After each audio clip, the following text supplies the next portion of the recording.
नाम लेखी का काम अंधेकरांना अंधेकरांना मत म्हणजे विकास कामाला मत। बघा मला कसं आणलेलं आहे लोकशाहीमध्ये, हे लक्षात घ्या।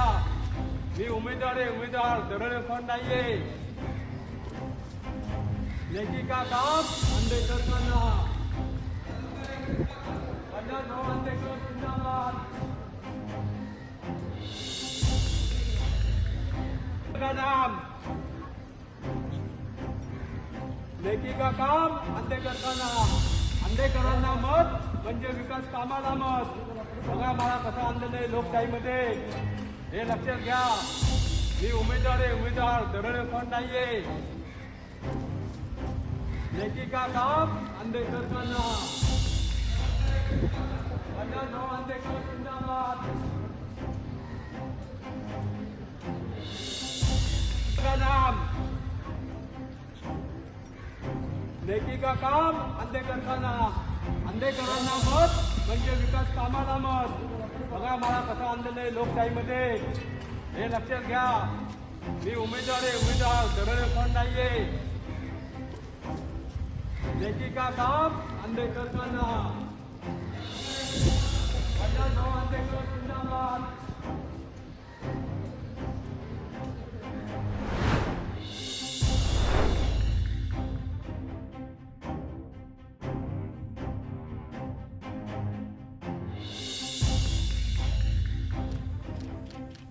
आयुष कोमकर हत्या प्रकरणामधला मुख्य आरोपी आणि सूत्रधार ज्याला मानलं जात आहे तो कुख्यात गुंड बंडू अंधेकर याला आता उमेदवारी अर्ज दाखल करण्यासाठी भवानीपेठ क्षेत्रीय कार्यालयामध्ये आणलेलं आहे। आपण बघतोय समोरची ही दृश्य।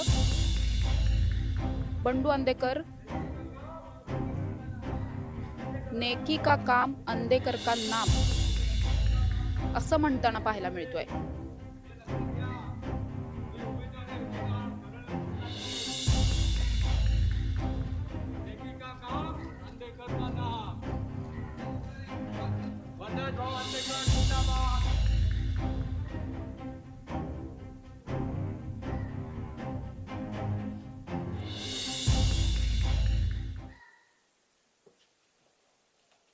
आपण बघितलं कुख्यात गुंड बंडू अंधेकर याला नुकतंच भवानीपेठ क्षेत्रीय कार्यालयामध्ये उमेदवारी अर्ज दाखल करण्यासाठी आणलेला आहे। आणि या ठिकाणी जेव्हा त्याला आणण्याचा प्रयत्न झाला, म्हणजे गेटमधून आत आल्याच्या नंतर त्याच्याकडून जी आहे ती घोषणाबाजी करण्यात आलेली आहे। नेकी का काम अंधेकर का नाम असं म्हणत तो आला। आपण बघितलं की या प्रकरणामध्ये लक्ष्मी अंधेकर आणि सोनाली अंधेकर आणि बंडू अंधेकर असे तीनही जण इच्छुक आहेत। लक्ष्मी अंधेकर आणि सोनाली अंधेकर यांना यापूर्वीच या ठिकाणी आणलेलं होतं, त्यांचं नॉमिनेशन अर्ज भरण्याचं कामही सुरू होतं। असं सगळं असताना बंडू अंधेकरला सुद्धा काही वेळापूर्वीच आता या ठिकाणी आणलेलं आहे। दोन्हीही हे जे आरोपी आहेत म्हणजे लक्ष्मी आणि सोनाली या वेगळीकडे होत्या आणि बंडू अंधेकर हा वेगळ्या तुरुंगात असल्यामुळे दोघांना सुद्धा वेगवेगळ्या गाड्यांमधून पोलिसांनी या ठिकाणी आणलंय। कडक पोलीस बंदोबस्त लावण्यात आलेला आहे। ज्यावेळी लक्ष्मी अंधेकर आणि सोनाली अंधेकर या ठिकाणी आल्या त्यावेळी मात्र त्या अगदी शांततेत आल्या आणि त्याच्यानंतर उमेदवारी अर्ज भरण्यासाठी आत गेल्या। मात्र या विरुद्ध आपण बघितलं की बंडू अंधेकरला ज्यावेळेस आणण्यात आलं त्यावेळी मात्र बंडू अंधेकरने या ठिकाणी घोषणाबाजी देण्याचा किंवा स्वतःचा प्रचार करण्याचा जो काही आहे तो प्रयत्न त्याने केलेला इथे पाहायला मिळतोय। त्यामुळे या सगळ्याच्या नंतर पुढच्या काही वेळामध्ये बंडू अंधेकर पुन्हा एकदा उमेदवारी अर्ज दाखल करून बाहेर येईल। बाहेर आल्याच्या नंतर सुद्धा त्याच्याकडून तसंच काही केलं जातंय का हे पाहणं महत्त्वाचं असणार आहे। अगदी अनेक दिवसांपासून या चर्चा सुरू होत्या की अंधेकर कुटुंब जे आहे ते या निवडणुकीच्या रिंगणात उतरू शकतं आणि आज फायनली त्यांनी नॉमिनेशनचे अर्ज दाखल करण्यासाठी दाखल झाले। त्यामुळे आता नेमकं कुठल्या पक्षाकडून ते या सगळ्या निवडणुकीमध्ये सामोरे जातात आणि कोणता पक्ष त्यांना तिकीट देतोय हे सगळंच पाहणं महत्त्वाचं असणार आहे। त्याचबरोबर इथून बाहेर जाताना बंडू अंधेकर कडून पुन्हा अशी काही स्टंटबाजी केली जाते का हे सुद्धा पाहणं गरजेचं असणार आहे। कारण न्यायालयामध्ये कोर्टामध्ये सुद्धा अनेक सुनावण्यांच्या दरम्यान बंडू अंधेकरने अशा पद्धतीचं बरंच काही ड्रामा करण्याचा प्रयत्न या आधी सुद्धा झालेला आहे। त्यामुळे आता जेव्हा त्याला इथून नेलं जाईल तेव्हा सुद्धा तो तशाच पद्धतीचं काही करतोय का हे सुद्धा पाहणं महत्त्वाचं असणार आहे। कॅमेरा पर्सन शिवाजी साळुंखेंसह समृद्धी जाधव, टॉप न्यूज मराठी, पुणे।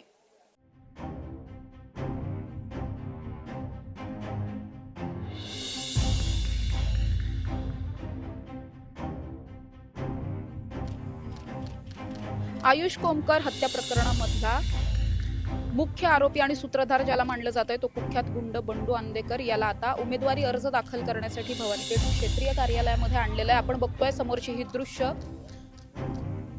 बंडू अंधेकर नेकी का काम अंधेकर का नाम असं म्हणताना पाहायला मिळतोय।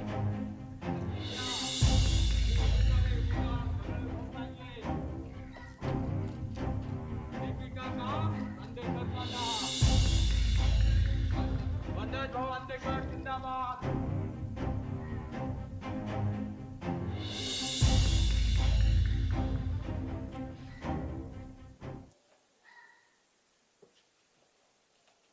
आपण बघितलं कुख्यात गुंड बंडू अंधेकर याला नुकतंच भवानीपेठ क्षेत्रीय कार्यालयामध्ये उमेदवारी अर्ज दाखल करण्यासाठी आणलेला आहे आणि या ठिकाणी जेव्हा त्याला आणण्याचा प्रयत्न झाला म्हणजे गेटमधून आत आल्याच्या नंतर त्याच्याकडून जी आहे ती घोषणाबाजी करण्यात आलेली आहे। नेकी का काम अंधेकर का नाम असं म्हणत तो आला।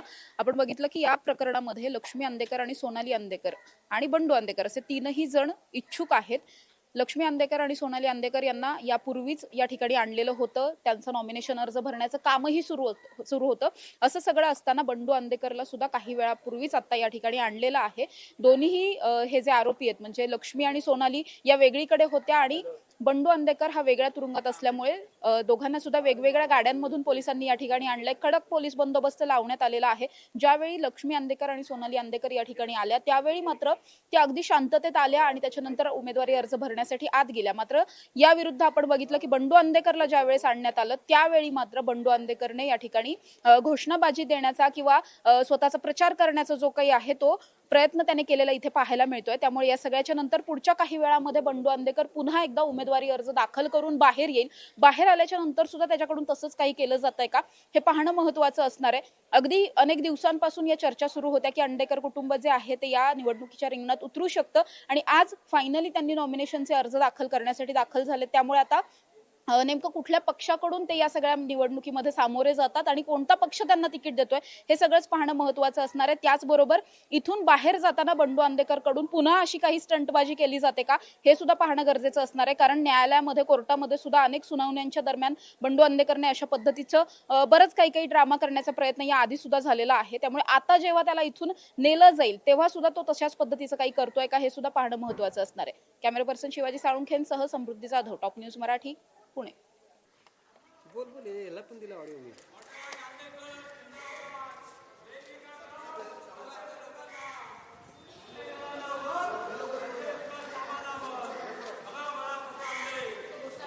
आपण बघतोय कुख्यात गुंड बंडू अंधेकर याला आता उमेदवारी अर्ज भरून परत नेलं जात आहे आणि परत नेताना सुद्धा अगदी सुरुवातीला ज्या पद्धतीने बंडू अंधेकरने घोषणाबाजी केलेली होती तशाच पद्धतीची घोषणाबाजी तो अजूनही करताना पाहायला मिळतोय।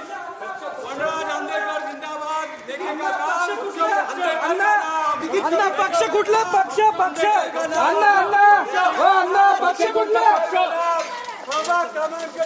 पक्ष पक्ष पक्ष कोणता पक्ष पक्ष अपक्ष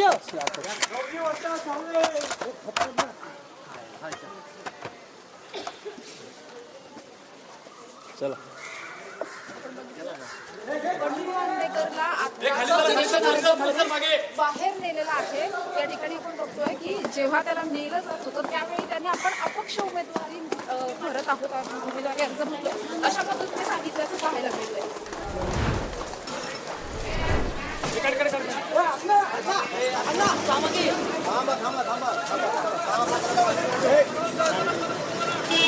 चल चल चल चल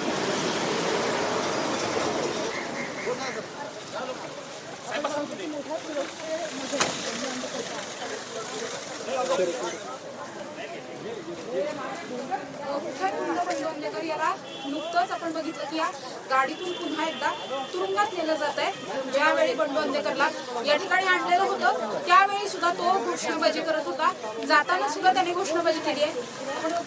भवानीपेठ क्षेत्रीय कार्यालयामध्ये उमेदवारी अर्ज दाखल करण्यासाठी तो दाखल झालेला होता आणि त्यानंतर अगदी सुरुवातीपासून जशा पद्धतीने त्यांनी घोषणाबाजी केली तशाच पद्धतीची घोषणाबाजी तो जातानाही करत होता। एवढंच नाही तर ज्यावेळी त्याला त्याचा पक्ष विचारण्यात आला म्हणजे अगदी आपण पहिल्यापासून पाहिलं तर हे अंधेकर कुटुंब जे आहे ते राष्ट्रवादीमध्ये होतं त्यामुळे ते कदाचित राष्ट्रवादीकडून अर्ज भरतील का अशा पद्धतीची कुठेतरी शक्यता वाटत होती आणि त्यामुळे त्याला जेव्हा त्याचा पक्ष विचारण्यात आला त्यावेळी मात्र त्याने पक्षाचं नाव न घेता अपक्ष अपक्ष अपक्ष असं म्हणत तो गेलेला आहे। त्यामुळे लक्ष्मी अंधेकर, बंडू अंधेकर आणि त्याचबरोबर सोनाली अंधेकर हे सगळेजण आता अपक्ष निवडणूक लढवणार असल्याचं कुठेतरी शिक्कामोर्तब झालंय। प्रभाग क्रमांक 24 मधून बंडू अंधेकर हा उमेदवारी अर्ज भरलेला आहे। त्याने अशा पद्धतीची घोषणा त्याने स्वतः केलेली आहे। त्यामुळे आता या सगळ्या प्रकरणामध्ये कशा पद्धतीने हा उमेदवारी अर्ज आज भरलेला आहे, छाननी बाकी आहे, छाननी झाल्याच्या नंतर कुठल्या पक्षाकडून कशा पद्धतीने त्याला खरंच कुणी बळ देतं का किंवा इतर या सगळ्या निवडणुकांमध्ये नेमकं काय काय होतंय हे सगळं पाहणं महत्त्वाचं असणार आहे। विशेष म्हणजे पोलिसांकडून त्याला आधी सुद्धा सूचना दिलेल्या होत्या की अशा पद्धतीने घोषणाबाजी करायची नाहीये, काहीही न करता शांतीत त्यांनी यायचं, अर्ज भरायला जायचं। मात्र त्याने तसं न करता नेहमीप्रमाणे त्याने त्याची जी काही स्टंटबाजी आहे, घोषणाबाजी आहे ती केलेली पाहायला मिळते। कॅमेरा पर्सन शिवाजी साळुंखेंसह समृद्धी जाधव, टॉप न्यूज मराठी, पुणे।